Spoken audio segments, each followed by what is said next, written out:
Am I there? Have I managed to do that right, Callum? Perfect. Perfect. Thank you. Well, good evening, everybody. It's absolutely great to see you all. I'm Marian Pallister. I'm chair of Pax Christi Scotland, and I'm so pleased to be able to welcome our guest speakers and all of you to this conversation on human trafficking.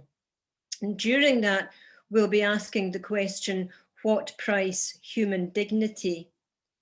In his Theology of Liberation, Gustavo Gutierrez reminds us that in Proverbs 14, we're told that to exploit the humble and poor worker and to delay the payment of wages is to offend God.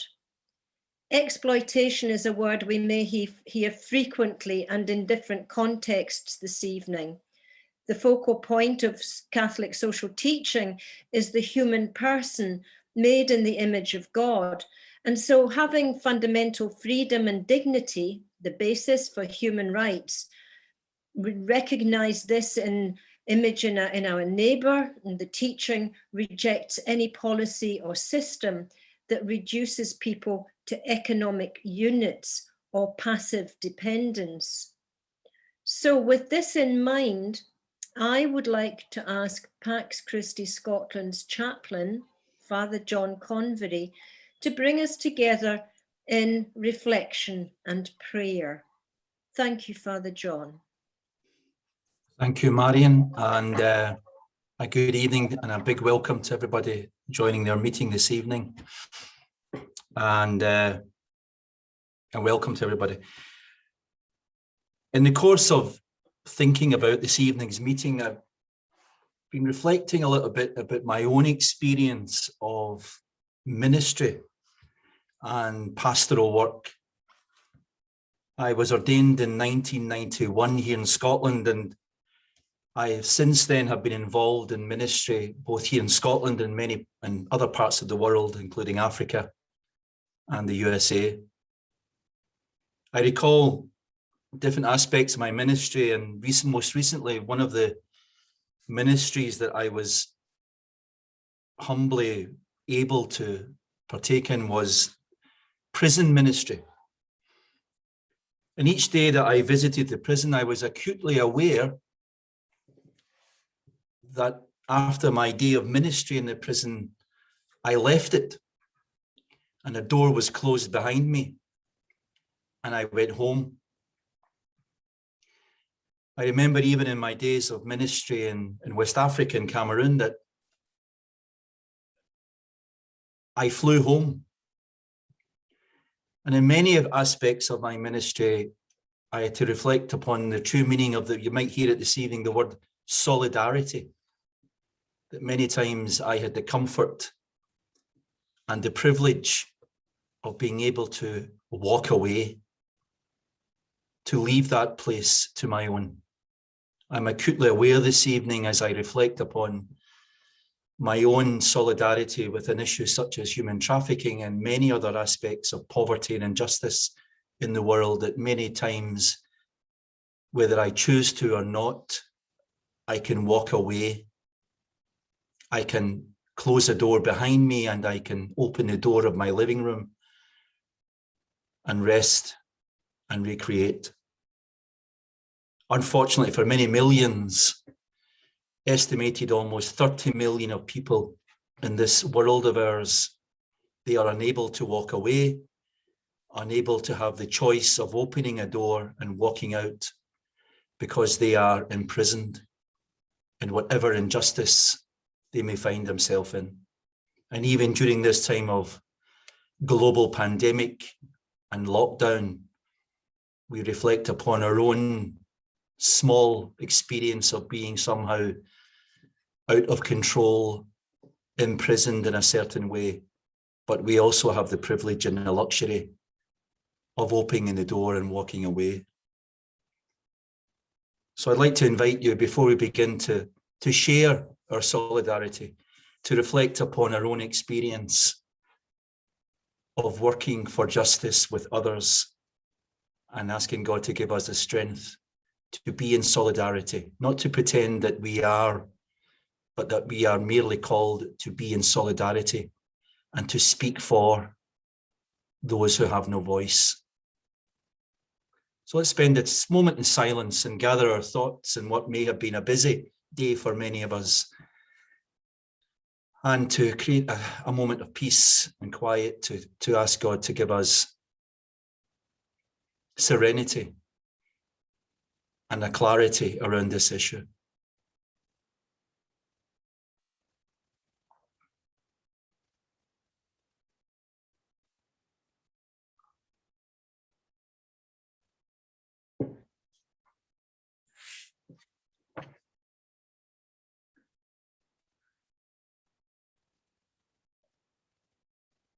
O God of justice,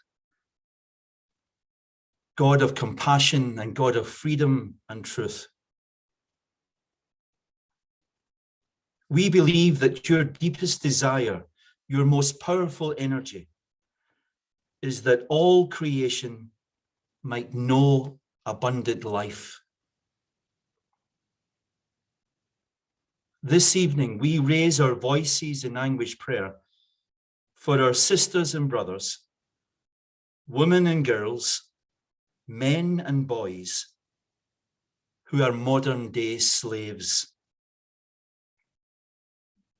They are your beloved daughters and sons, exploited sexually or forced to work because of human violence and greed. Fill us with your holy anger and your sacred passion for those who are trafficked, that those who are trafficked might know healing and justice, that traffickers will come to repentance and conversion, that all of us might live in such a way that others are not made to pay the price for our comfort and our convenience. Hasten the coming of the day when all people and our precious earth itself will be treated not as a commodity, but as radiant images of your freedom and justice, beauty and truth. May it be so. Amen.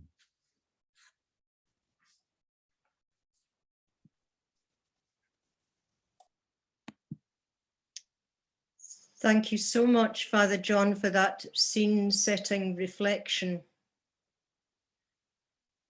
Could I now introduce Emily Kenway, a writer and activist. Emily's a former policy advisor to the NGO Focus on Labour Exploitation, an organisation that goes by the acronym FLEX, and to the UK's first independent anti-slavery commissioner. Prior to that, Emily spent several years working on a range of social justice campaigns. She is on the board of the Public Interest Research Centre and Commonwealth think tank, and is currently impact editor at Beyond Slavery, whilst also working on her second book. Her first, of course, is entitled The Truth About Modern Slavery, and I would recommend it as further reading after this evening's conversation if you haven't read it already. Emily, over to you. Thank you. Thank you so much, Marian, and everyone for being here. Before I just get started on my very brief bit about modern slavery, I wanted to say it's a real pleasure to be here. I'm speaking to quite a lot of groups and organisations about this topic and the book, but my great aunt was a Catholic nun and was quite influential on me, and an indomitable woman, very values driven, and one of those people that remains in my mind as a kind of archetype of what one would hope to be and to create kind of social justice in the world. So it's just lovely to be here. So obviously I don't have very long, so I'm really going to give kind of headline points rather than backing up everything I'm saying with evidence and analysis. Of course, as Marian's helpfully said, I have written a book, so it is all in there. So when I decided to write the book, it was because I'd spent quite a while working on this topic in different guises, and felt very frustrated with what was happening with regard to addressing severe exploitation. And I'm going to explain why, and therefore what we need to be doing to truly address it. So when we think about modern slavery, this is a phrase that's become popular over the last kind of couple of decades. And we need to understand that it's a particular way of speaking about severely exploitative circumstances. The kinds of circumstances that come into that can be not so severe looking. So it could be someone who has been recruited in an Eastern European country, told that they're going to be paid £300 a week, brought to the UK to work in a hand car wash, and they're actually being paid £100 a week. And that can be a case of trafficking, because you have the three constituent parts that you need for that to be the case. So it's important to understand that cases of modern slavery may not always look so extreme, and that has actually created problems in law courts where judges are misruling because they've got this idea of very extreme things in their mind. When we talk, therefore, about exploitation as modern slavery, what we're really doing, as I demonstrate in the book, is telling a particular story about exploitation. And this is a story that's been constructed through the 90s and 2000s. And what I show through various kinds of analysis that this story does is tells us that exploitation is anomalous. It's an aberration, right? It's something that's caused by deviant individuals on innocent victims who are lured into harm's way. That's the kind of storyline we get, and we want to liberate them and rescue them into freedom. So that's the classic modern slavery story. And you find it in the language. So you'll hear in speeches, some of which I used to write, and in any kinds of texts on this, that it's described as a parasite, a virus. We need to scrub supply chains clean. We need to inoculate people against it. These are all verbatim quotes. And if you notice, all of that language is about showing that it's something that shouldn't be there, that it's this kind of aberration, this stain on the otherwise acceptable socioeconomic fabric. You also hear very regularly in speeches of people kind of talking about exploitation in this way, that it's a humanitarian issue, it's a criminal issue, and that it's above party politics. When it became popularised in the UK, when Theresa May was Home Secretary, this was a really popular way of talking about it. It's above party politics, we can all come together behind it. Now, what is party politics? Party politics is obviously a disagreement about power distribution and resource distribution. Should the minimum wage be set at a rate you can live off, or a rate that businesses can still profit from? Should it be legal to move countries if you're rich, but illegal if you're poor, and so on? That is what party politics is. And of course, the story also, this phrase, modern slavery, is asking you to have connotations of historical slavery in your mind when you think of exploitation today. So it's a choice about talking about exploitation in that way to make you sit up, to make tabloids run stories, to make us be having this conversation. And in some ways it's worked really well because it's a powerful campaign kind of slogan, but it's also really problematic.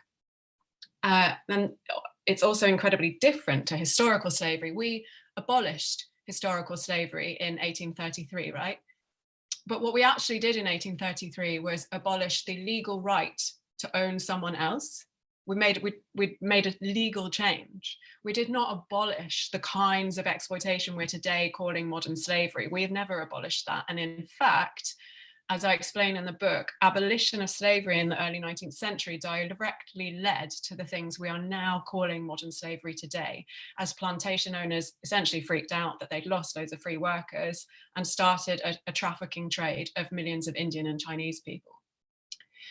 This idea that modern slavery is a kind of parasite that is not part of everything else and that we can just eradicate and vanquish is why awareness raising is a really popular tactic for tackling it.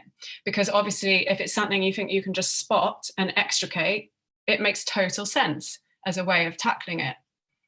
It's also why rescue is the kind of favoured descriptive outcome. So we talk about, you're hard pressed to not find an anti-slavery charity using that term, or even you get buttons on websites saying fund freedom, fund rescue, this kind of thing. But what I show in the book is that it's a story, it's actually a fairy tale.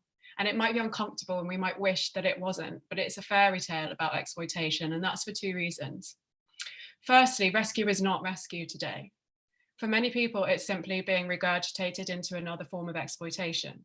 That's because we have a global and certainly national economy that is built on increasingly precarious work, especially for obviously undocumented migrants. Sometimes people are deported back to their home country and the exploitation starts again from there. Secondly, it's a fairy tale because these things are not aberrations. They are produced by the economic system that we live in and the migration policy that we have in place. And it's really important here to understand that essentially the way we are arranging things is producing this harm. So for victims, they're often described as being lured in the press. That word comes up a lot. I love etymology, and I've looked into the etymology of that. And it's in the 15th century, it was a collective noun for a group of young women, because the point of that word is about persuasion and seduction.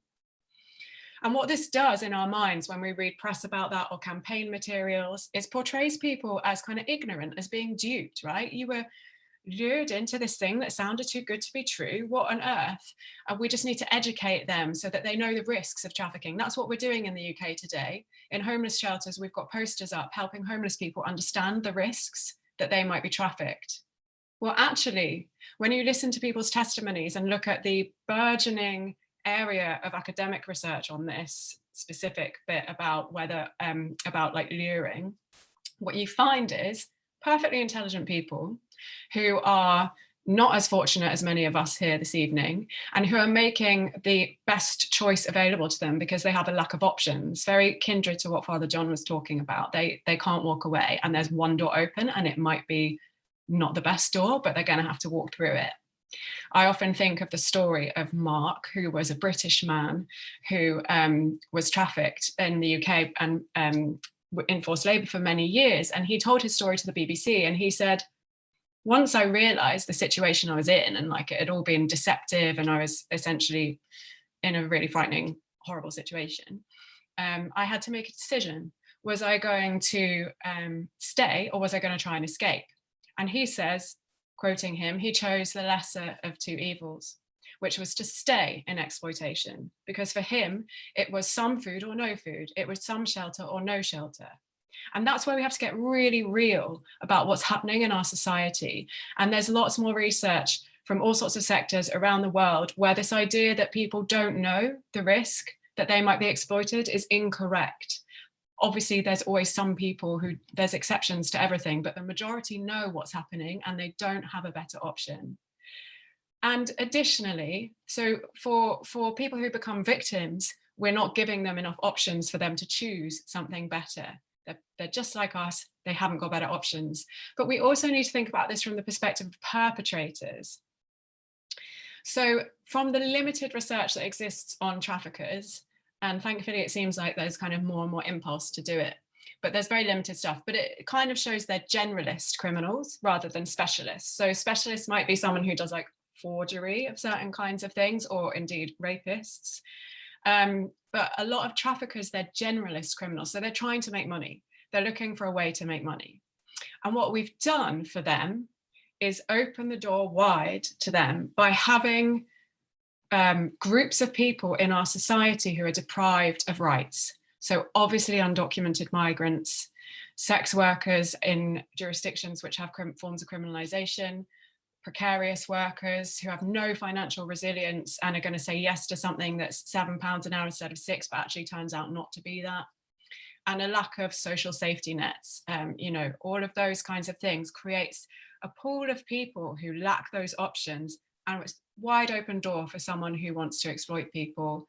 And that combines with a lack of protective and justice mechanisms. So in the UK, we've radically underfunded labour inspectorates.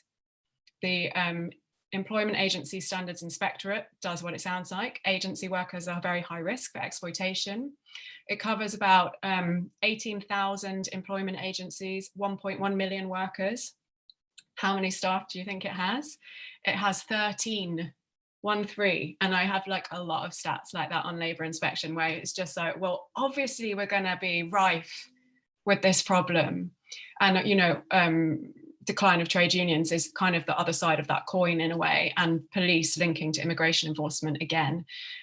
There's horrible evidence that unscrupulous employers are purposefully recruiting undocumented people because they can force them into terrible conditions, that they use the threat of denunciation to the immigration authorities to coerce them, and that both documented and undocumented migrants are very afraid of seeking help just in case immigration policy comes down hard on them. So that's like a obviously massively whistle-stop tour. And the last thing I'll say is that my book, as I say, and kind of my work around this is focused on saying, you know, fairy tales are really comforting. We all love fairy tales, but we actually need to make real change. So can we have the guts to put down the fairy tale? And I think What Price Human Dignity is a wonderful question and title. And for me, we need to recognize that dignity is born of rights and options.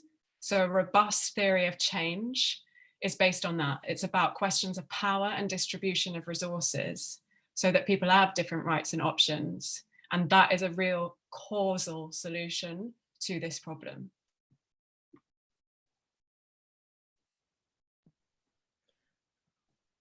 Well, what a start.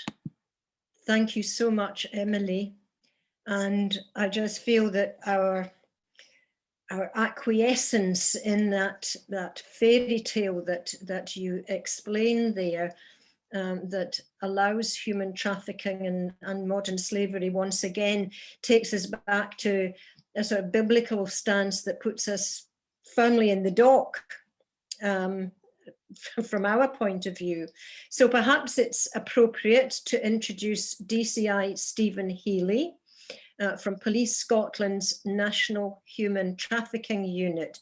Stephen, what is the situation like here in Scotland? Can you tell us that?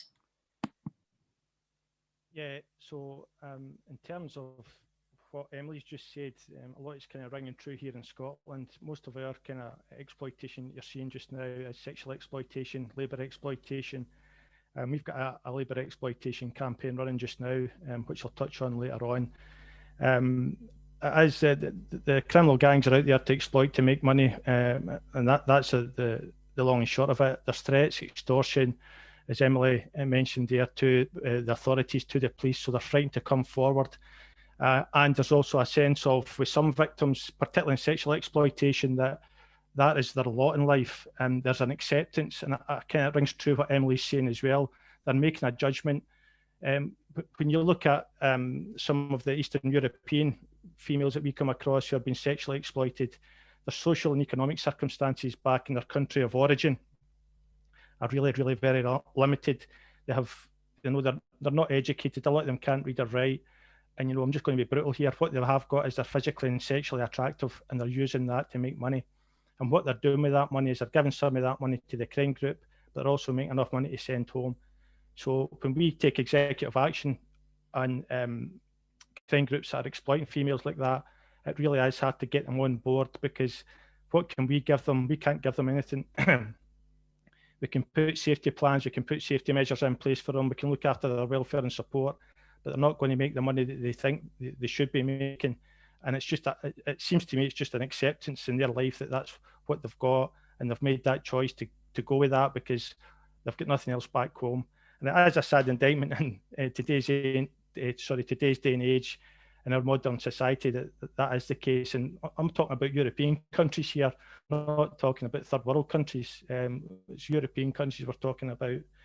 But anyway, I kind of digress. I've actually got a presentation to do tonight, Marianne, if that's okay. And I've decided that I thought long and hard about what to do, and I decided to present a case study of a human trafficking case that was involved in a few years ago. And for me, I hope that that'll highlight to the group here how crime groups operate, how they exploit people for financial gain, and I hope you'll find it interesting and helpful. So if that's okay, I'll just push on with that just now. Is that all right? Yeah? Okay, thank you.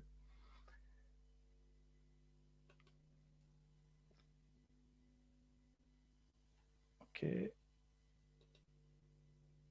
So I can't see anybody. Callum, could you come in? The Yep. screen I've got just now, is the screen come up okay? Yeah?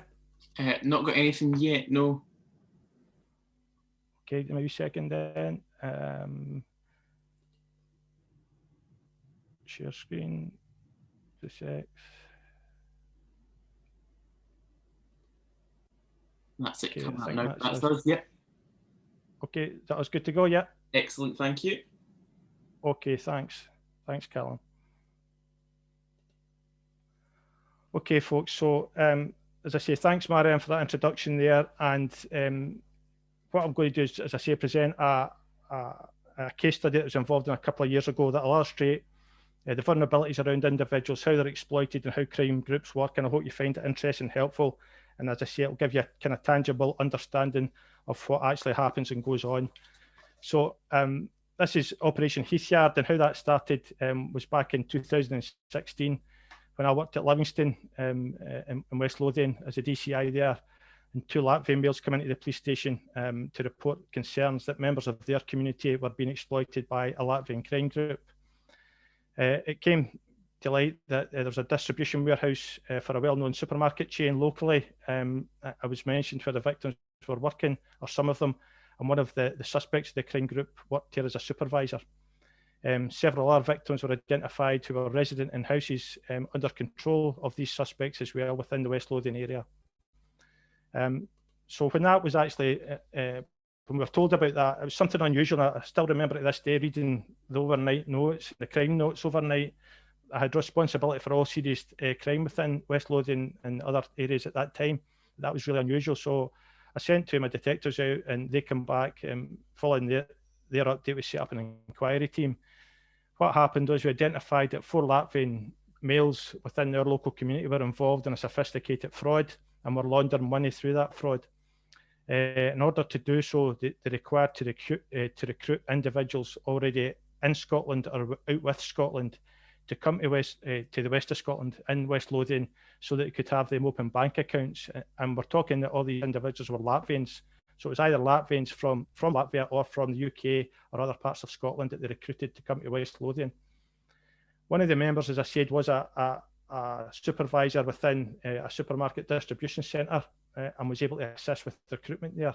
So what that did was that gave them a real bit of credibility because they knew this individual, they knew he worked in as a supervisor within a distribution centre, and it gave them credibility that he would be able to tend to migrate to that type of work. And I think they're well regarded as hard workers in the distribution industry. So we also found out that other existing victims at the time were encouraged to try and recruit others to come to Scotland, and that was in return for the offer of discounted rent and discounted debt that they actually owed the crime group.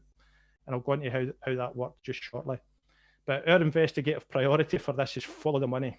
It's absolutely critical and crucial to follow the money, because you follow the money, you find the people who are committing crimes, and then you can take executive action. So that was our investigative priority at the outset. So really, what was this sophisticated fraud then? Well, basically, the motive was financial and labour exploitation, and the fraud was quite simple, but a bit sophisticated in terms of an ICT perspective.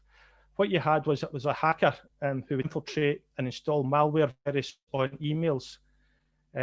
Those emails were then sent out to multiple small businesses and individual persons throughout the country. And when they opened up their emails, the malware would then attack their computers, and it would then allow the crime group momentary access to their bank accounts, their business bank accounts, and their personal bank accounts. And what they were able to do from there was withdraw money electronically from one bank account, but inevitably it had to go to another bank account. You can always follow the digital trail or the electronic trail of money. So to do that, they needed other bank accounts for this money to go in, what we would call mule bank accounts. And for that purpose, what they did then was recruited individuals to come to West Lothian and offer a job, and then force them to open up bank accounts. What I called that is when we eventually got through a couple of months of investigation, we found out how this was working. I called it the perpetual cycle. And you'll be able to see what I mean in a minute. I think this is probably the easiest way to explain how the crime group operated and how the victims were discarded at the end of this. So as I say, called it the perpetual cycle. The victims were recruited for the purpose I've just mentioned. They needed people to open up bank accounts. They were promised employment in West Lothian area in the distribution warehouse because one of the members of the crime group was a supervisor there, and that was really credible option for them, and they were going to make a lot more money there than they would have back home in Latvia, where the employment opportunities were really limited. So as soon as they come into the UK, whether that be they flew into Edinburgh, they got a bus to Edinburgh or flew into Liverpool, right away there's control of movement. The crime group actually met them at the airport and brought them up here, or they would pay for a bus ticket for them to come up here. They would meet them at Edinburgh bus station, and then they would take control of that individual and take them to a house in West Lothian where they would put them. So they placed them into poor, overcrowded housing. And what I mean by that is they would rent a 3-bedroom semi and put 10, 12 people in that. And they would rent that for £600 a month, but they would charge our victims £175 a fortnight for board and lodgings. So you multiply that by 10, that's what, £1,750 a fortnight. You're talking about £3,500, £4 grand a month, and they're paying £500-600 for that. But there's no doubt in my mind that unscrupulous landlords knew exactly what was going on and were quite happy to take a cut of that. But that was one way that they exploited them. So the next thing that they did was, so the promise of a job never materialised. So for two to 4 weeks, then they didn't have a job, but they then owed the crime group money. So they had either owed them £175 or £300, and they'd no way of paying that. So the way that the crime group forced them then to open up bank accounts, forced them up to open bank accounts. They would then take them into various banks within the West Lothian area, 5 or 6 different banks, and then force them to open up these bank accounts. And of course, if they didn't do that, there was threats, intimidation and violence. And it wasn't until actually after we realised what was going on, we looked back at various incidents involving Latvians, we started making the connection. But at that time, they weren't forthcoming to say that they were being exploited and were being assaulted because of this. And again, that's because of fear of retribution. But again, so going back to the actual fraud itself, they've made a lot of money stealing from bank accounts through this malware virus. They have to put it somewhere. They were putting it in here into these bank accounts. They were forcing them then to go to the banks to withdraw the cash physically.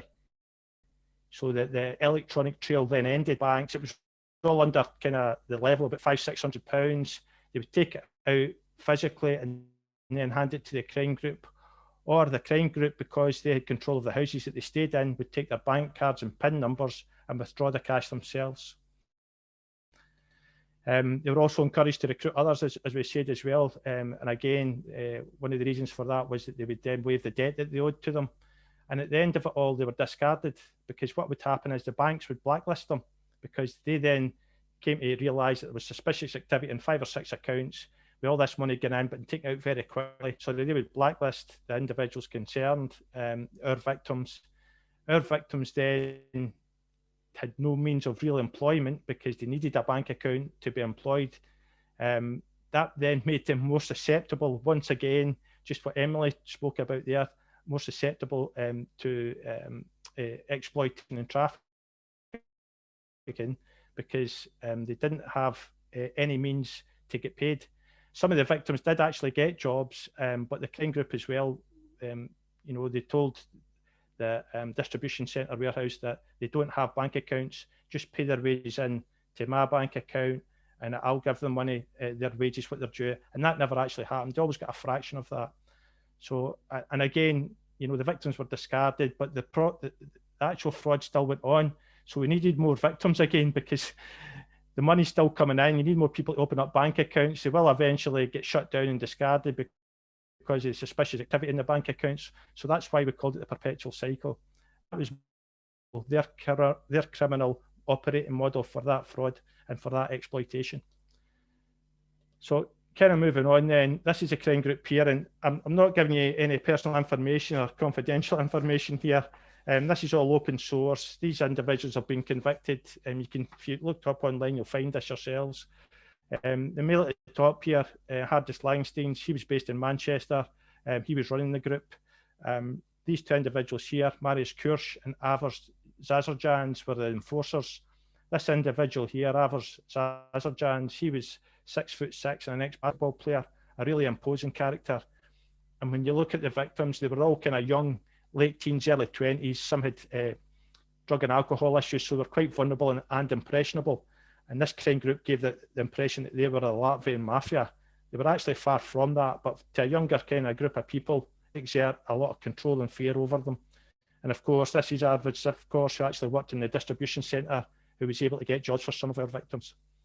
And again, this is quite an interesting just slide here. This is Hardis Langstein down in Manchester. What they would actually do, the crime group, was they would take him physically, all the money that they took from the bank accounts, they would take down to him. They all got a cut of it, and some of it went up the tree as well. But just round about here, I'm not sure if you can see it, he's actually shuffling about 10 or 12 bank cards here, and he's walking up to an ATM. If you look at this individual here, he's actually looking at them, seeing all these bank cards. And when you actually play the CCTV, you see him get in, putting the bank cards in, withdrawing money, then the next bank card, then the next bank card. So that was all very good evidence for us. So the investigation itself, it was a 7-month inquiry. It took a long time, involved a lot of witness engagement, CCTV inquiries, telecoms, social media, real significant financial inquiries, covert inquiries, and that culminated in a day of action late December 2016, involving 100 officers in West Lothian and in Manchester. All 4 were arrested and charged with various offences, and they get released on bail. We get strong bail conditions to keep them out of the West Lothian area to try and disrupt them as best we could, which we were able to do. And then after a 3-month trial at Edinburgh Sheriff Court back in December 2018, almost 2 years later, they were all convicted of being involved in serious and organised crime. And that's just the legislation there. Despite the fact they were charged with various things, that's what they get convicted of. And that wasn't really a bad thing, because they got the highest possible sentence you can get at a sheriff court, which was 4 years, 11 months. I think the sheriff and the jury knew exactly what was going on there. And I've got to take my hat off to COPFS, or Crown Prosecution Service, if you like. They did a really good job prosecuting that real challenging case, difficult case and complicated case. But to get that was really, you know, it was a great day for us, because you're sending out a strong, clear message that, you know, perpetrators of this horrible crime, of human trafficking, of exploitation, you know, if you commit these crimes, then you're going to get serious time in the jail. And that was really beneficial for us. It wasn't without its challenges, to be perfectly honest with you. This, a lot of victims we identified provided statements to the police at the time. Some returned to Latvia, others remained within the UK, in other pockets of the Latvian communities. I think in Hampshire, they're there, in other parts of the UK as well. And some, as I say, went back. Some of the victims were vulnerable in terms of alcohol and drug dependency, and were scared to give evidence. It was a real challenge 2 years down the line to try and keep them on board, to try and keep their cooperation throughout here and Latvia. I mean, we were over in Holland speaking to Europol, we were in Latvia speaking to Latvian police to help us. We were in Denmark as well, trying to get their help too. So we were all over the place trying to pull all this together. So it was a real challenging inquiry. And also during the evidence, there was a reluctance from the male victims to say out loud that they were scared or had been threatened. But, you know, we got there in the end with it. But the learning outcomes for that and the prevention for that as well was quite positive. We influenced the way that this distribution centre paid migrant workers. So following this, they came to us. They were an ethical employer, and they were really aghast that this was happening.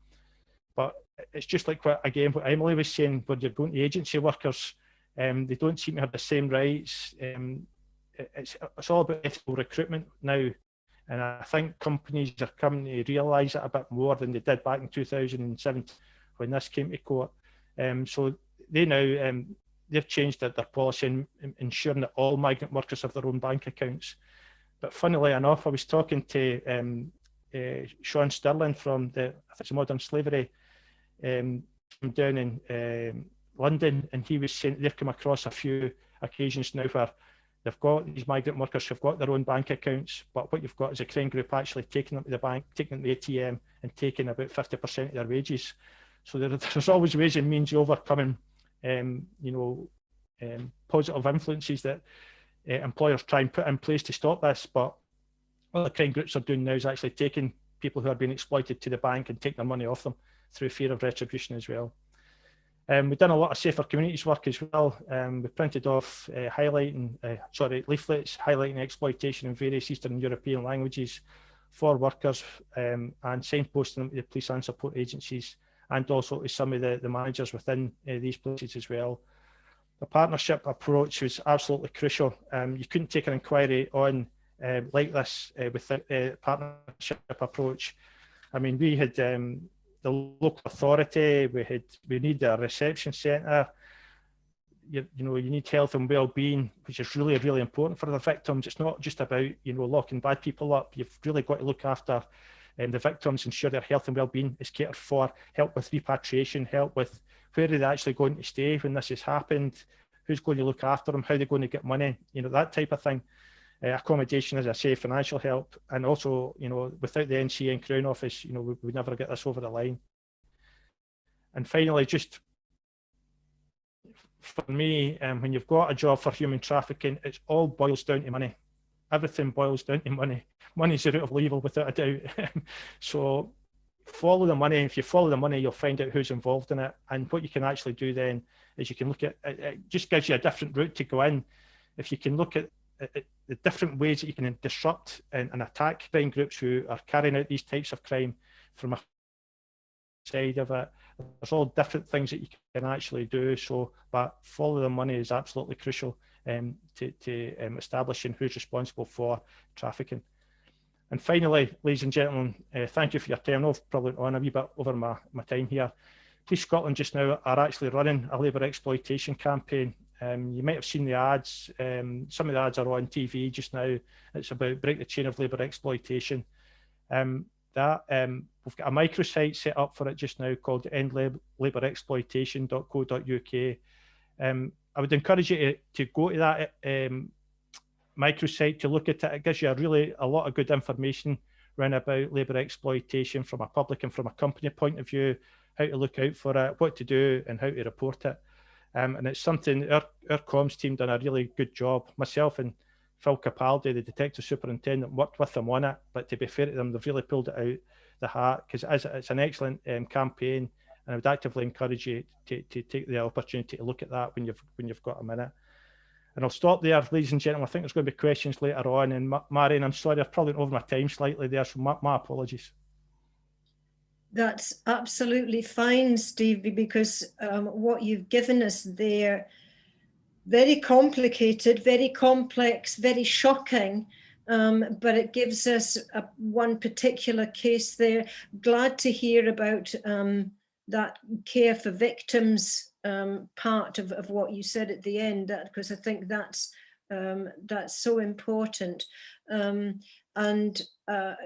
So we've got a website to look at. Perhaps you could put that website on the chat, and that would give people details. We've got a book to read, and Emily, I'm sure, could put that onto the chat. But right now we've got Dr. Paul Rigby, who is social work lecturer at Stirling University, and he's a leading authority on child trafficking and a member of the advisory group of the Independent Anti-Slavery Commissioner. Now, Paul, can you follow on to what we've heard so far and tell us what your research is all about, please? Thank you. Okay, thanks, Barry, and thanks for the invite tonight. So yeah, my area of work is just child trafficking, but picking up on the information from both Emily and Stephen today. I mean, I would just reiterate the first issue is the complexities of the issues here. And I'm in a privileged position working in academia. I'm working across policy as well, that I can take a critical approach to it as well as supporting government and practitioner colleagues in terms of addressing some of the issues. But I think the points that Emily made specifically, interestingly, was the focus of the book that we published back in 2016 was around the complexities of exploitation. We had to look beyond the headline figures and the headline issues of what we were seeing happening across Scotland and internationally. But really the story in Scotland around child trafficking, well, the story begins years and years ago, hundreds of years ago, because I've traced it back to some of the 18th, 19th century writing where we could identify exploitation of children that were moved from the highlands to work in the factories, etc., or from the fields to work in the bigger fields. So it's not a new phenomenon in that respect, but in terms of what we're talking about today, probably around 15, 20 years, we've been aware of the issue in Scotland as something that we need to work with and we need to look at, and we need to put it in the context of what's happening internationally. So within that complexity, that the work that I'm involved with really started from a piece of work in Glasgow back in 2006 and 7, where we were working with separated and unaccompanied children who were arriving in Glasgow, and there were concerns around their exploitation on top of their day-to-day issues that they were facing as migrant children. And it was at that point that in Scotland we started to look at, basically we called it child trafficking, we call it child protection, probably more so in Scotland, and we focus on the protection of children rather than the issues that Emily picked up on, actually, in terms of migration and immigration and the reasons that people choose, or children choose to come to Scotland. We certainly don't find that a lot of the children have been forced in any extent. And again, it's that choice and the agency of the children and young people that we're identifying. One of the challenges we have, though, with working with under 18-year-olds is that in line with UNCRC, with the human rights perspective, as, what's the right word to use, as the responsible adults, if that's the term, we have a duty under our legislation that we have to support and work with children as best as possible to minimise any further risk of exploitation. So we can't really allow them to choose to continue to be in exploitation. And that is a challenge in terms of children's agency. And the point that Emily made, which is particularly pertinent, often children come into Scotland and sending money back to countries of origin if we're talking about children from abroad. So over the years in Scotland, the work that we've looked at is focused on separated and unaccompanied children arriving across borders. But more recently, we're now starting to identify the exploitation of vulnerable young people in Scotland and the UK. And for those who recall the incidents of child sexual exploitation in some of the larger urban conurbations across England, we're now starting to look at that in Scotland and some of the issues around the exploitation of children that may fit in this this label of trafficking, but it's not one that we try to use to an extent that it negates any other type of exploitation. So that's why in Scotland we approach this with a child protection hat on, if you like. And the work involves working with the children and young people to support them as best as we can in terms of meeting their needs on a day-to-day basis, and whether that's children from abroad or children from the UK. One of the challenges over the years is the issue of immigration and migration, and quite often trafficking is conflated with immigration and migration. And really, the Human Trafficking Acts in Scotland, and most of those across the globe that have been enacted over the last few years, are really focusing on exploitation, and trafficking is the term that's come to the fore. And I'm purposely not using modern slavery because I don't like the term modern slavery because of the issues that Emily mentioned. I much prefer exploitation rather than trafficking in that respect. So in Scotland, following the work that I was involved with over the last 15 to 16 years, we've now got the Human Trafficking and Exploitation Act.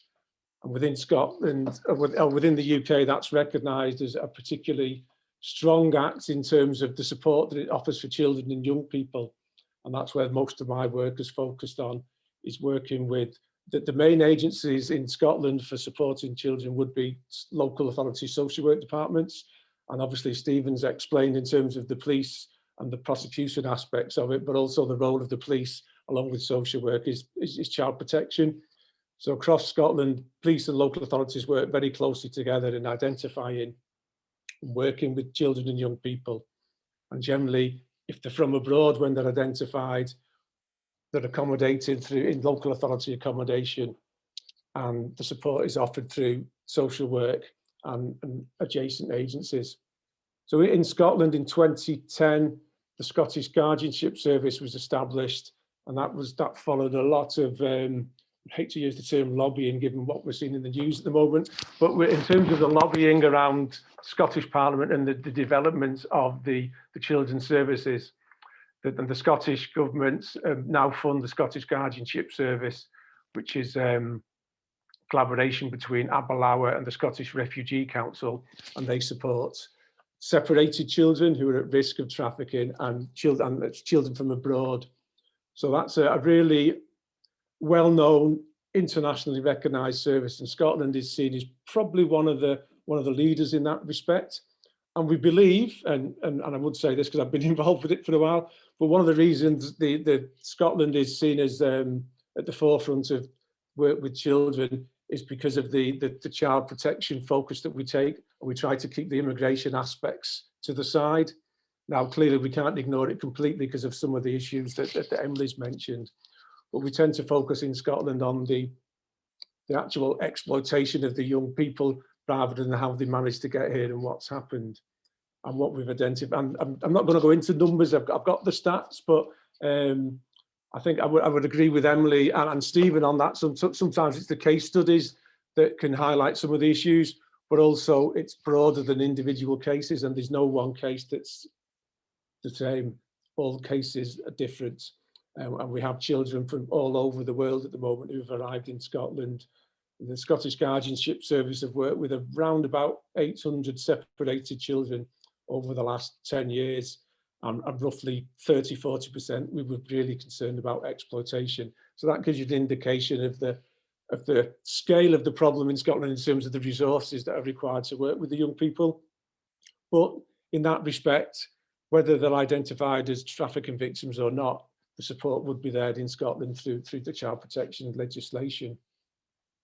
So in terms of my work with the Independent Anti-Slavery Commissioner and the groups that I sit on with the Scottish Government, my role is to sort of support that from a sort of academic evidence-based perspective, but also from that critical perspective as well, in terms of being an independent academic, that it's not about following party political lines in terms of how we work with children and young people.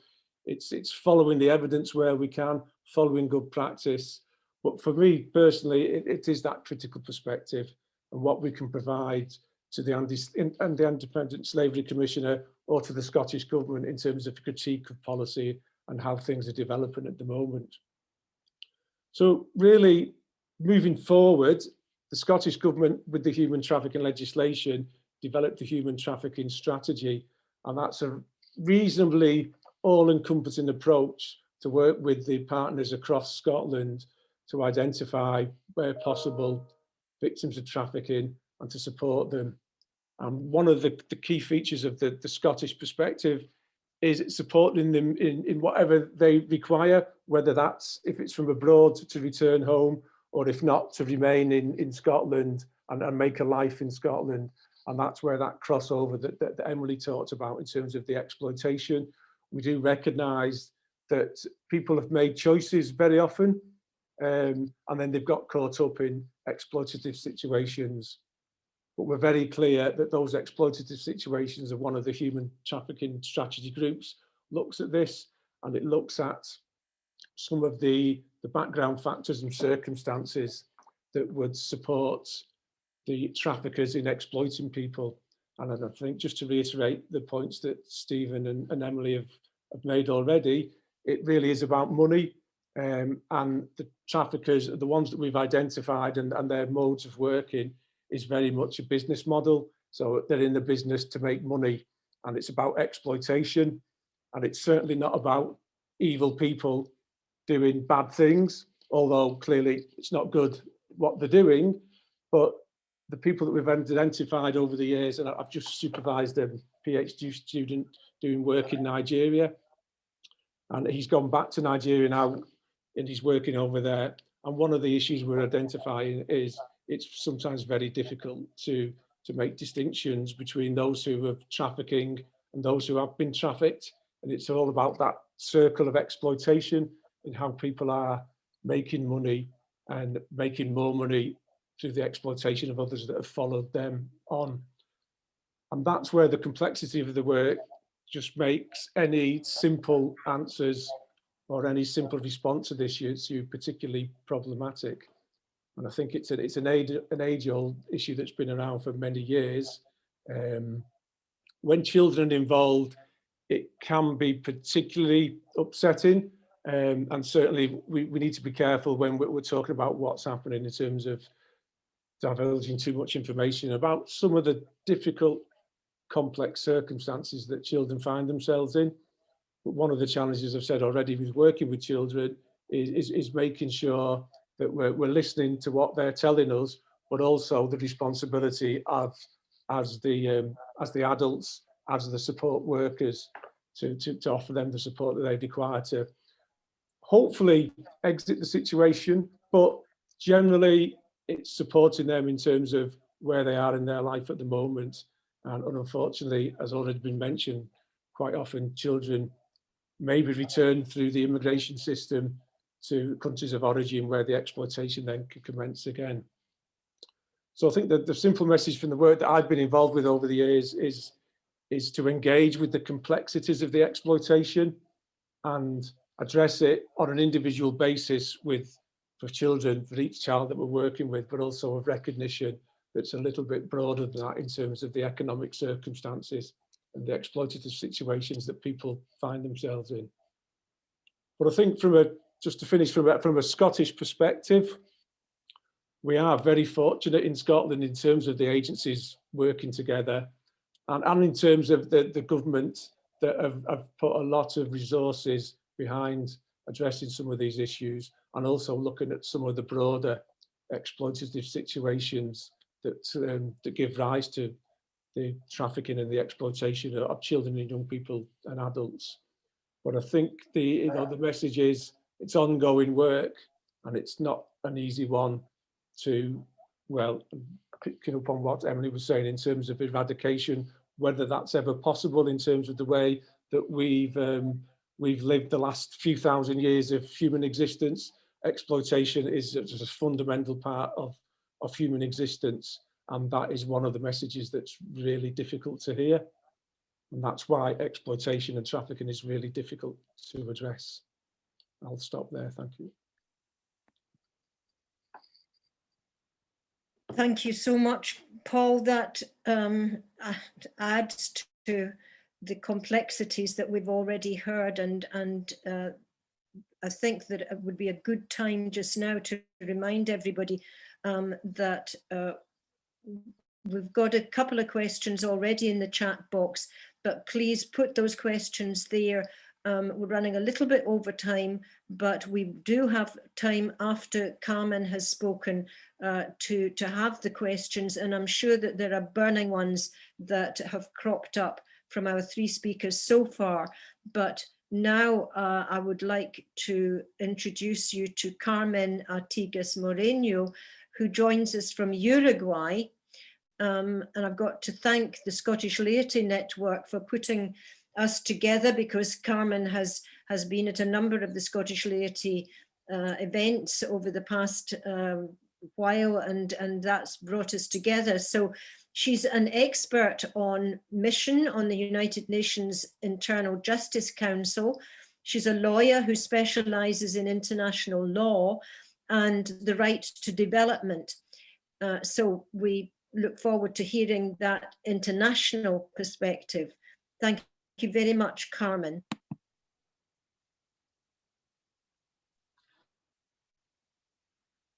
Can you hear me?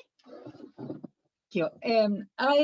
I am going to thank Marian very especially for trusting me to participate in this dialogue, being someone who is 11,000 kilometers from all of you and someone that has never been to Scotland. But my presentation will be basically on international frameworks and my advocacy for the need to face an international law to work together. And we are still a long way from that, and we are still a long way from coordination and consistency in both trends. So, Callum, thank you if you can pass it. Well, you know, Pope Francis has defined this clearly. Slavery, trafficking, exploitation are commodifications and a crime against humanity. Commodification in the sense that the human beings being exploited, being trafficked, are considered commodities, are considered like things. And in this way, they are deprived of all their rights and dignity. You know that there are pastoral orientations on human trafficking from the Vatican. And well, there are many of the things you have already mentioned, the dynamics of human trafficking as an ugly, evil business, the commodification, the exploitation, the demand aspect, the reluctance to acknowledge the dire reality of human trafficking, and this has many points in common, what has been said here. But there is also, because this PowerPoint has been kindly intervened by Marian to make it less UN and more friendly. There were another things there, but what I want to underline is economy. I mean, the economics in this world is really bringing the vulnerable, the poor, the excluded as clear victims of trafficking. The next one, please, Callum. Okay, this was my picture, but Marian put this there. People of faith have taken action. And I do not want to expand on this, but there are a lot of Christian organizations working on the issue of human trafficking. You know, Talita Kum, the organization from the religious congregations, you know, Renate, which are the religious, the European religious working on this. And you have a very interesting initiative, and probably Stephen know it, is the Santa Marta group in the Vatican, that is an initiative assembling police, assembling religious congregations, assembling social workers in order to work together towards the approach to this crime. The next one, Callum. Well, a glimpse into United Nations efforts. Marian wanted me to give you a glimpse. You have lots of things there. The Universal Declaration of Human Rights, which is obvious, all humans are born free and equal in dignity and rights. No one shall be held in slavery or servitude.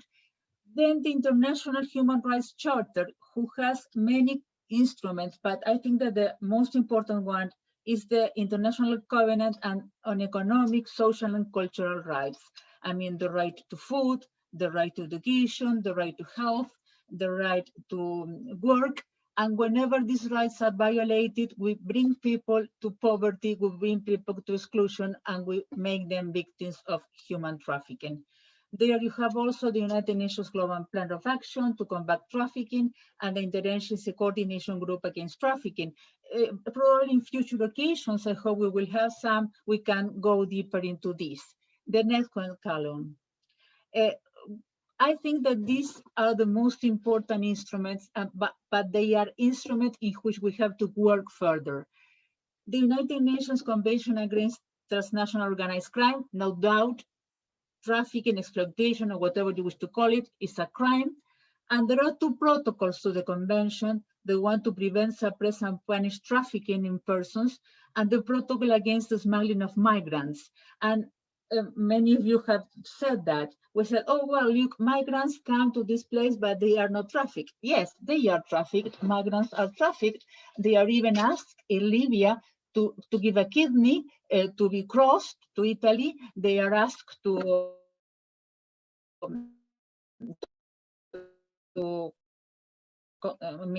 prostitute the Libya if they are able to, and if they do not drown, and then go to Europe, and they are trafficked. They are converted into prostitutes, into child begging in the streets. So we shouldn't be differentiating and calling, well, these are undocumented people and the other ones are trafficked people. No, they are all the same. They are all exposed to the same threats. And then there's something very important here.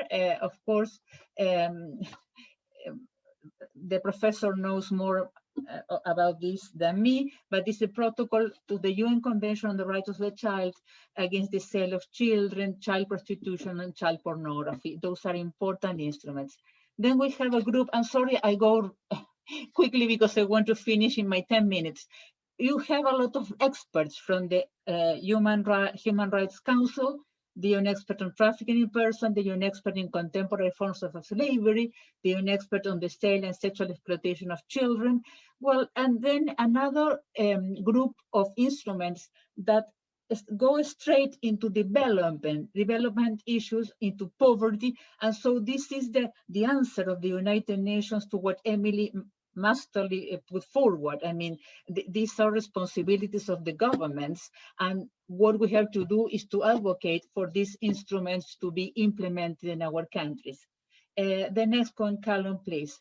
Well, we were asked about if we should share the blame. Yes, Pope Francis has been clear.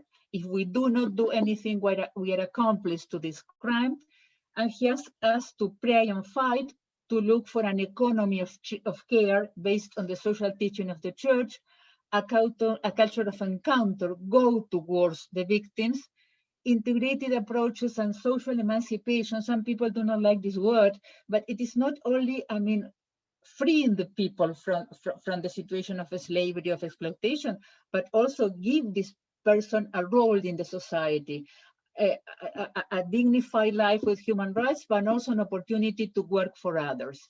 And what I would like to see, and I must confess, is the same kind of demonstrations and people involved in going to before the parliaments, before the government, saying, well, we fight against climate change, we fight against nuclear weapons, but we are also demonstrating against trafficking in persons. It's such a terrible reality. We should demonstrate, we should involve youth, we should get young people demonstrating against this. I mean, climate change is horrible. I have worked on that in the past. The nuclear weapons, I have written something for Pax Christi England and Wales on nuclear weapons. But what about trafficking? We need to go out and demonstrate. And then education, of course, we have to educate the people who can do something, like our youngs, and also the people that are subject to this kind of crimes, and alert them through education. Well, Pope Francis speaks about the 4 Ps: prevention, protection, prosecution, and partnership, and also the interfaith cooperation, which is very important, and we can speak about that on another occasion. The next one, Callum. I want to thank my friend Rod Burnett, because through him I read about this phrase, which is from a poet, from somebody very, very important for you. And it is, our culture is competent to implement almost anything and to imagine almost nothing. And in connection with human trafficking, we implement many things, many conventions, but we do not have imagination to work together. And this is another thing that impacted me in an article about whether, the existence of God could be proved with the recent astronomical discoveries. And it says that light thinks that it goes faster than anything, but when light arrives, darkness is already there. So it is like the sense of darkness and the sense of the light. Always human trafficking, criminal organizations, the mafia are always before us. So we have to be very creative in order to be before them. To finish, Abraham Lincoln, I love this phrase: if slavery is not wrong, then nothing is wrong. And finally, Pope Francis says that we have to struggle so that every slave person returns to being a free agent of his or her own life and to take an active part in the construction of the common good. Thank you. That's all on my part. Gosh, thank you, Carmen. That what I promised to do is that I will send Carmen's presentation and her longer presentation out along with the recording link and so on when we get that tomorrow.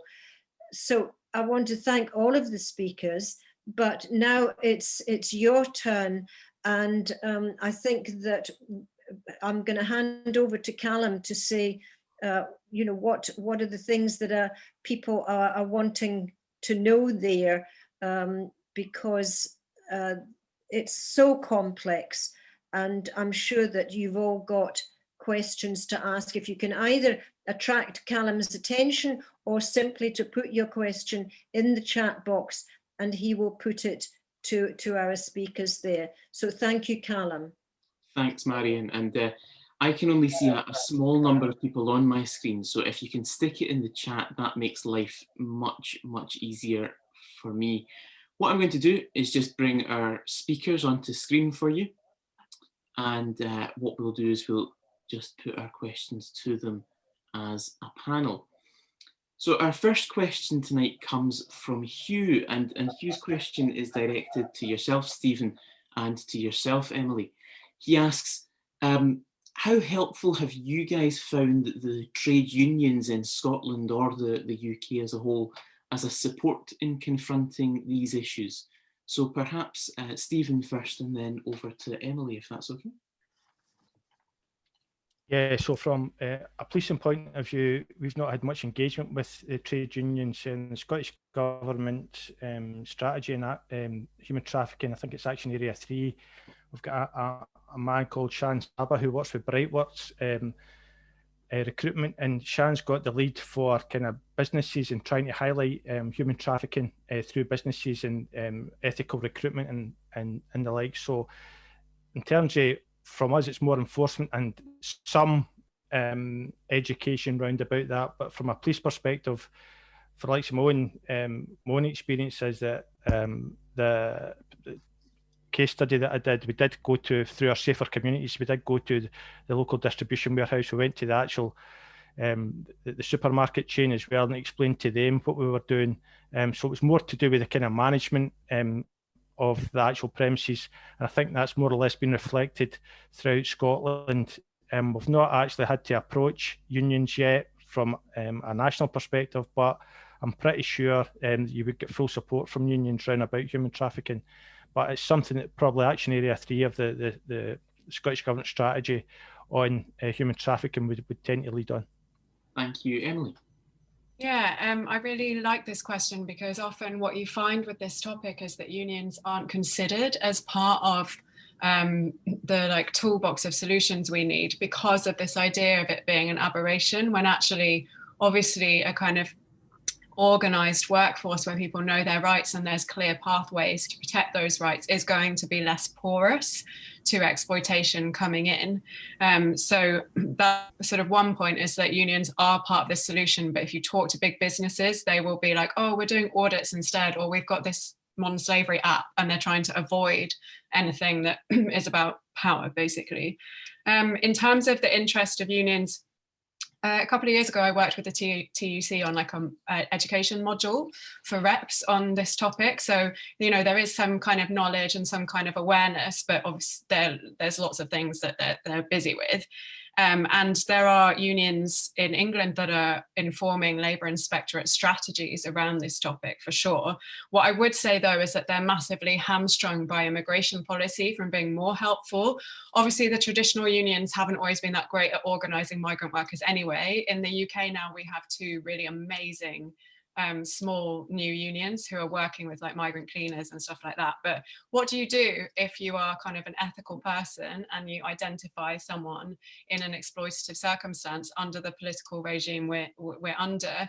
Do you refer them in, and therefore they may end up being criminalized for their immigration status and deported? Or do you, regurgitate them into more bad work? It's like, that's when I'm talking to unions at the moment. It's like, well, what are they meant to do? There isn't actually a very good option at the moment. So I think, again, what you'll find with this topic is like immigration policy is just going to keep coming up, and it annoys civil servants and politicians quite a lot, but unfortunately it's the reality. Thanks, Emily. Thanks, Stephen. Paul, I wonder if you might pick up on that specific point then. We've got a question here. Would a more sympathetic immigration policy, which of course is a reserved issue in the UK at the moment, help with that issue in any way? I'm not sure there is a sympathetic immigration policy. I think that's the nature of immigration policies. It's one of the challenges, and everybody has picked up, the speakers have picked up on it, is trafficking it's not an immigration crime. Trafficking is a crime against the person. It's a crime of exploitation. And in the UK, in Scotland, we're now identifying a lot of victims of trafficking that UK citizens, so clearly it doesn't come into the equation at all. Unfortunately, over the years, the immigration and trafficking discourses have been conflated, and the legislation, while not conflated, is problematic. So I try not to get onto this topic to a great extent, because my firm belief is it's a completely separate issue. Trafficking needs to deal with exploitation. Immigration issues, or the immigration legislation system needs to deal with immigration, but we can't ignore the link between the two. So the problem is, while the legislation needs to be separated out, we have to recognise what are some of the factors that cause exploitation, and that is people moving between countries. So that's where the complexities come into the issue, because trafficking is not an immigration crime, and it was never designed to be an immigration crime, and especially in the UK. But the links are so close and so complicated. That's why we have problems between the two aspects. Callum, could I just add another point in response, if that's okay? Of course, agree, like they're separate legally. I think the problem here, and possibly what the questioner maybe has in mind, is that our current immigration policy creates like a precondition for exploitation, sure, not of British victims. So for example, visas like the overseas domestic worker visa that makes it difficult to change employers, or in Scotland, very interesting report from Flex, where I used to work, on the new short-term visa for farm workers that's finding really awful risks around debt bondage and trafficking and stuff like that. And that's because of the visa design restricting people. They've got no recourse to public funds. It's hard for them to change employer. They're very dependent on their employers and so on. The illegal working offence being a direct tool used by traffickers to coerce migrant workers.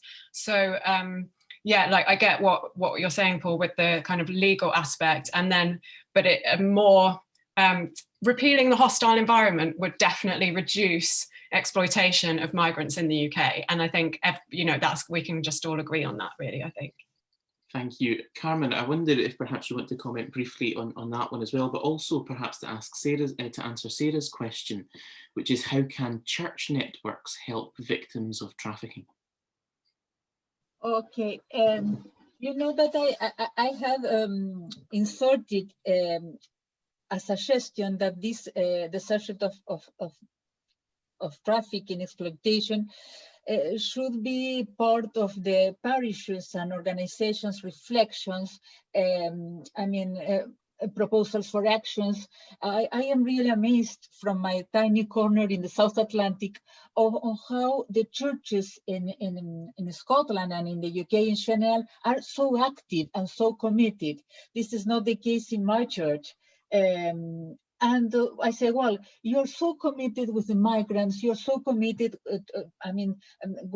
against many subjects like climate change. So why do not have groups in the parishes to understand better this problem? And you go to work with people that are many times victims of, or I mean, possible victims of human trafficking. Talk with migrants that you work with, understand better which their situation is.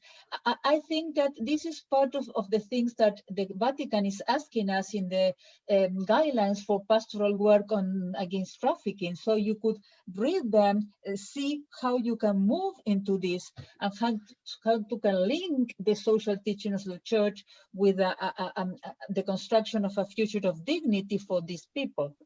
That's what I would do. I cannot do that in my church because my church is not interested in these things, unfortunately. That's why I participate so much in your activities. Thank you.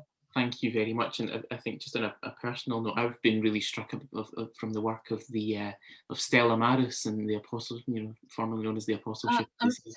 I didn't mention that. I am a member of the Apostleship, but I didn't mention that because I didn't want to get too lengthy. But yes, with the fishermen, and fishermen are in terrible situations. Yes, the Apostleship of the Sea is doing a lot, and you can also interact from your parish with the Apostleship. Yeah. Thank you, Carmen. Thank you, Carmen. Stephen, perhaps a couple of more practical points then. Two questions, if I might. First one, are victims who are identified likely to be removed from the country? And is there a network of police action on the issue? Do you involve police from the countries where trafficked people come from, for example? Yeah, so answer to the first question, are people or victims likely to be removed from the country? So that the Home Office have got a recording mechanism called the National Referral Mechanism for Victims of Human Trafficking. And that is recorded, and it's for the Home Office then to decide when the details of how they got here, the elements of the trafficking, how all that came about is recorded in the forum. That's recorded as a crime. It will go to the relevant police force for inquiry. They'll then update that National Referral Mechanism forum, and the Home Office will then make a judgment whether that individual's got the grounds, or whether or not they are a victim of human trafficking. They've got reasonable grounds or conclusive grounds to stay in the country. So that it all depends on what we call a single competent authority, which is a Home Office organisation who make that decision. In terms of do we work with other police agencies internationally? Yes, we do. Prior to Brexit, we had what was called JITs, joint investigations, with other European countries, and we've had several of them. The case study that I did with a JIT with the Latvian police, and that was really helpful because what you've got is, first of all, European funding, which is really important because there's a significant cost to these types of inquiries, and if you can get European funding or any type of funding to do or to help with the inquiry, that's really positive. Since we've moved out of the European Union, we can't ask to be a part of a JIT investigation, but if a European country has got an interest in a crime group who are operating in the UK somewhere, they can ask a UK force to be part of that joint investigation, and they would get some of the funding from that. So definitely, we work in my time in the unit, and my knowledge, we've worked with various different policing agencies throughout the UK, Europe, and further afield. That's very useful. And I'm going to throw the next question out and just see who maybe wants to respond. Are there particular areas of Scotland where human trafficking is particularly prevalent, or is it quite evenly spread across the country? Or perhaps someone could help us to understand the picture a bit more clearly. I could possibly start in that, yeah. So adult services websites and sexual exploitation. If you go into an adult services website, you'll see individuals selling sex in every major town and city in Scotland, and there's no doubt in my mind that quite a lot of that will be exploitation. So from a sexual exploitation point of view, for me, that's probably happened throughout Scotland. In terms of labour exploitation, you do get some seasonal work. Just now we're coming into the fruit picking agricultural season. So the more rural areas of Scotland, Perthshire, some of the fishing industries as well, the processing plants, food processing plants as well. So it's just different areas have different types of exploitation and trafficking. You've also got criminal exploitation. We find a lot of Vietnamese in cannabis cultivation, and what we call gardeners is the individuals who are actually looking after the cultivation, who are very skilled at it, but the vast majority of those poor individuals have been exploited and are being exploited, and they're put in real significant danger because these cannabis cultivations, they're bypassing electricity. They're not trained, qualified electricians, so what they're actually doing is putting that house at risk of fire, putting the individual or the gardener at risk of death. And quite often it's in blocks of flats and high-rise flats. So you're putting not only them, but a whole lot of other people at risk of danger as well. But it's a bit seasonal, but you've got criminal exploitation, labour exploitation, sexual exploitation, particularly sexual exploitations happen everywhere. Criminal exploitation in terms of county lines, I know you don't like that kind of term, Paul, but child exploitation is happening probably in the east of the country, the north of the country, not so much in Glasgow, because Glasgow kind of crime groups wouldn't kind of tolerate anybody else coming in trying to take over their patch, if you like. And then just the seasonal work in terms of the agricultural work and the labour exploitation that comes with that is more prevalent in the rural areas of Scotland. Thanks, Stephen. And maybe try and squeeze a couple of questions in just before I hand back over. Emily, maybe if I could come to you. The gig economy, Rosalind says, seems to be making it easier for people to be exploited in general. Is this likely to be worse for people who are coming from abroad, people who are being trafficked? Yeah, again, a really great question, getting into the kind of systemic nature of the problem. Before I answer that though, I just wrote in the chat and I'm going to click send, so I'm going to say that I'm doing it. On the question of whether people mainly get deported, if you're a non-UK, non-EU victim of modern slavery, who the government, the single competent authority that was referred to, has confirmed as a victim, the majority of you will be removed from the country unless you enter into a lengthy asylum claim. We do not give confirmed victims the right to stay in the UK, and there's a campaign that I've linked to that's trying to get them 12 months minimum to stay in the UK that the government is consistently rebuffing, even though it has a cross-party backing and so on. So it's another bit of political frustration. The gig economy, yeah. So obviously the gig economy is predicated on kind of precarious workers who are treated often falsely as self-employed. And what that means is that they don't have kind of clear pathways to complain about their treatment, to unionize, and therefore protect their rights. It also means that our entire kind of economy and supply chains have sort of fragmented. They're more like supply webs now. So you get, I'm sure that this must be kind of relevant to that really interesting case you talked about earlier, actually, Thornhow, whatever it's called. The like supply chain situation where you have more and more agencies, more and more outsourcing, and that goes down and down into very precarious work, 0 hours work, agency work. What that means is you have, crucially, people who are fairly desperate for income, especially if they've got no recourse to public funds, if they are migrants. Not all victims are migrants, obviously. And so they are going to say yes to whatever someone is offering them, and they've got none of those like protective factors in there. I think it's interesting that we heard earlier about the kind of, from Carmen, about, you know, the economy of care being core to this group's way of thinking about stuff. And I think a real economy of care is about the structures and systems underneath everything. Of course, we need to do the policing and we need to do the things to like identify people now and support people now, of course, but we also need to be looking at those structures and systems. Otherwise, it's all just kind of surface level. And I've been thinking a lot about actual care over the last patch of life. I was caring for my mum for 3 years until autumn last year.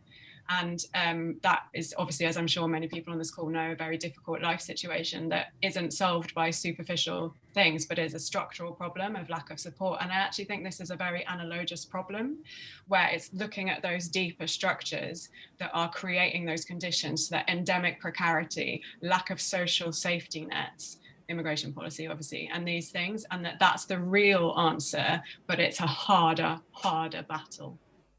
Thank you, Emily. Thank you all. I've enjoyed chatting, and I'm sorry to those whose questions we didn't quite get a chance to pick up. Emily, there is one specific question that you might be able to pick up in the chat, perhaps, just before I hand back to Marian. Thank you very, very much for that, to all of you. Thank you especially to Callum for all your help this evening. The link to the recording for this evening, and I think we probably all need to listen to all of that all over again.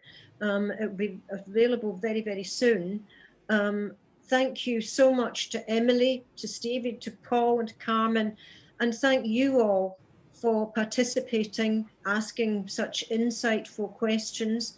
I'm not sure that we leave each other this evening with a greater understanding of many of the aspects of human trafficking, because it's so incredibly complex.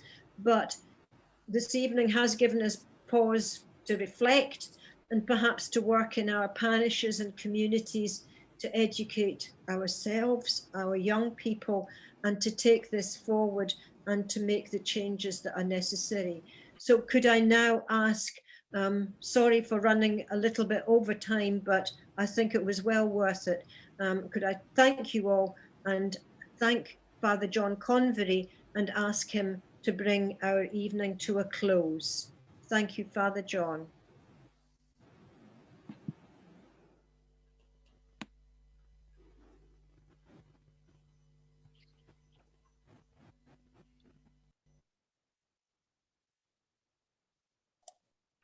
Thank you, Marian, and thank you yourself and Pax Christi for putting on this this conference this evening. Just before we finish, I'd like to say I was struck by a couple of things, especially by the passion of Carmen, that we should out and go out onto the streets and demonstrate. I'm sure that that's a reminder to all of us of the seriousness of this problem. And also the whole economy of human trafficking.